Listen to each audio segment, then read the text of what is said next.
sanitation projects. And then we'll have a second presentation on an update on progress of sustainable sanitation knowledge node in South Africa. We had a workshop earlier this year on fecal sludge management, and the proceedings with that are out. There was a workshop in Pretoria on menstrual management and hygiene, and that too is being published. There is an upcoming workshop on school and community ablution blocks in informal settlements. That would be later in the year, and probably back to back with that is another one in the series on quantitative microbial risk assessments, which will be undertaken in conjunction with SEI.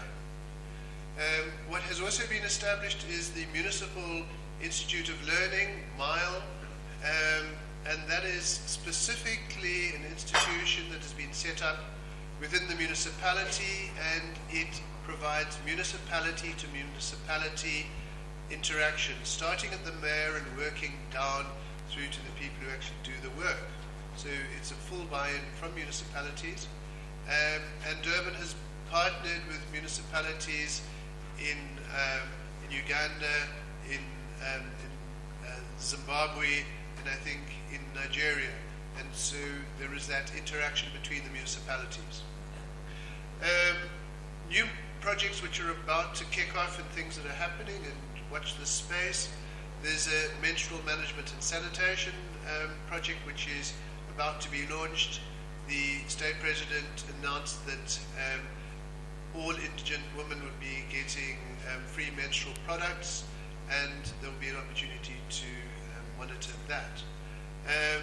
There have been user surveys on community ablution blocks, 900 respondents there, and a user survey on UD toilets, 16,000 respondents there.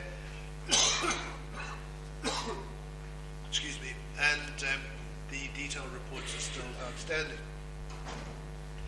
If we deal with DWATs and urban horticulture, the important thing there is that we have some students, postgraduate students, looking at the microbial risk assessment of crops grown on different qualities of treated wastewater, and it's also an opportunity for the horticulturalists and agriculturalists to learn how to use different qualities of wastewater for growing different crops. So we are able to have two rows and columns in the matrix of microbial risk assessment.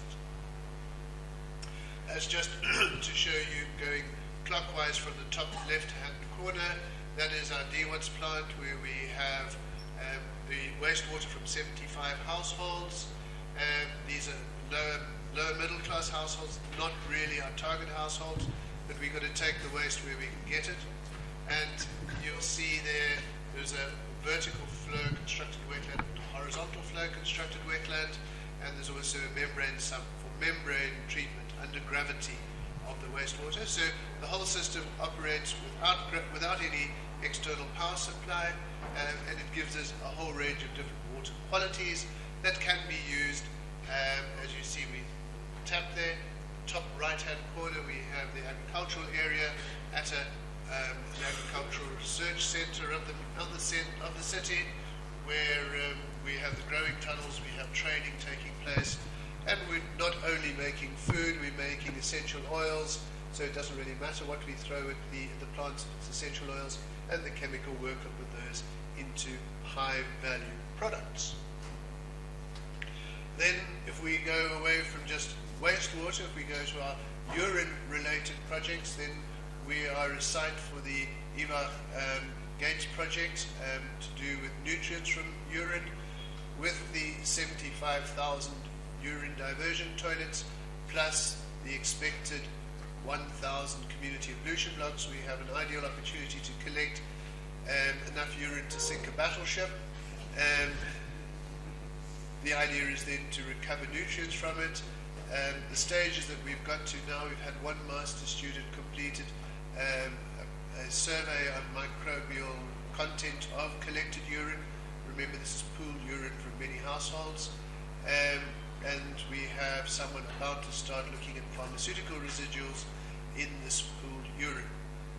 We must understand that the population we're drawing the urine from has has a high propensity of HIV/AIDS infection and are therefore on a whole range of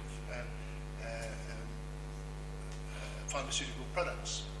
And just by the by is that at the customer care centre, no mixed toilets are being installed, and so that would be demonstrated to all people who come into the municipal offices. Once again, struvite will be produced, but we're not really interested in that as far as microbial risk goes. So once again, starting at the top left-hand corner, we have some ad hoc urine collection systems in a community ablution block. We have two of the storage tanks, each 2.5 cubic meters each. We then see Max looking pensively into his reactor, where he's making struvite. You see in the bottom right-hand corner, we see the struvite being filtered out in a green fabric bag. Have to be green here, of course. And then we see our team in the middle, and at the left, we're in the basement of the new customer care building where the struvite reactor for the municipality will be. Now if we move on to VIP sludges, there recently have been 200 schools have had their VIP toilets evacuated. Prior to that, there were 30,000 VIP toilets which were emptied. So there's a lot of shit around the place, and it has to go somewhere. We spread it all over the place trying to find a good way to get rid of it and hide it. But we have finally come up with Itukwedi is now using thermal pasteurization and drying process. It is making a sort of fertilizer, and quantitative microbial risk assessments are starting to be undertaken on it. Let's have a look and see what it looks like. Starting at the top left, once again, we see the manual pit emptying taking place. We see a really shitty picture of a whole lot of waste which had been stockpiled over the period of about 18 months. We then see the feed being moved around into the pelletization plant. We see the pellets coming out of the plant. They're being pasteurized, they're dry, they're stable. We see the trap material, which is the non-fecal material which has been placed in the pits in the past. We then see the bagged product and the growing trials that are taking place there. The Department of Education has a One School, One Garden campaign, and through a PPP with the municipality, KFW, Hearing and Border, we see an old school toilet which has now been demolished. It was absolutely terrible to go inside. You wouldn't want to go anywhere near it. And there's a Hearing prefabricated toilet there, and that is about by December these things will all be in operation. So this is once again, we need to reinforce the hygiene education to the children in the schools if we're wanting to get sanitation in households to be of a good standard. So you can't try to explain to people to have hygiene education if their schools are in terrible state. So all of this has been done with a whole range of partners, which you'll see there. Thank you.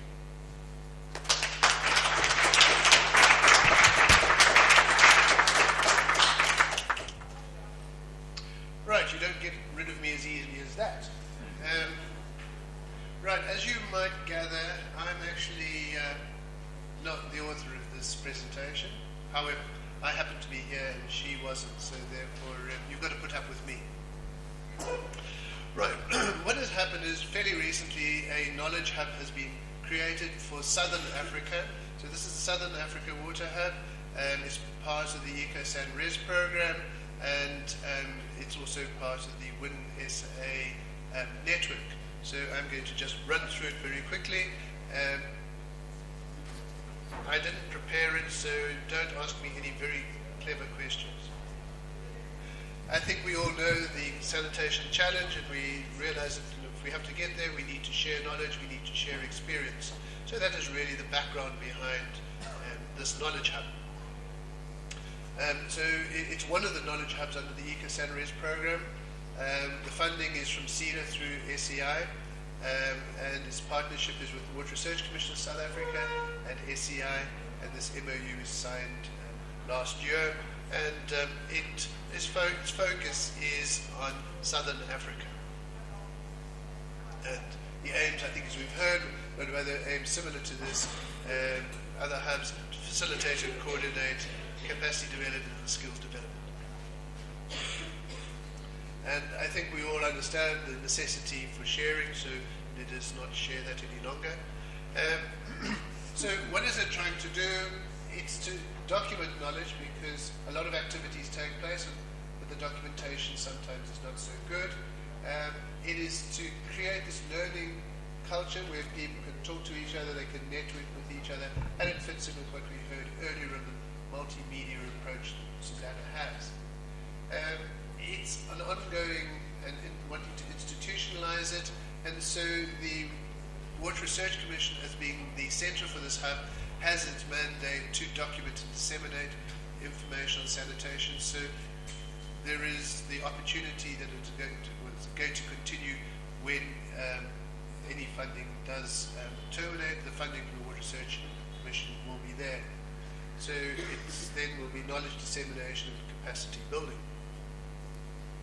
So what are its achievements? It's had workshops and a node workshop in Namibia, and there were various site visits and sharing of information there. There have been a whole range of publications that have come out from it.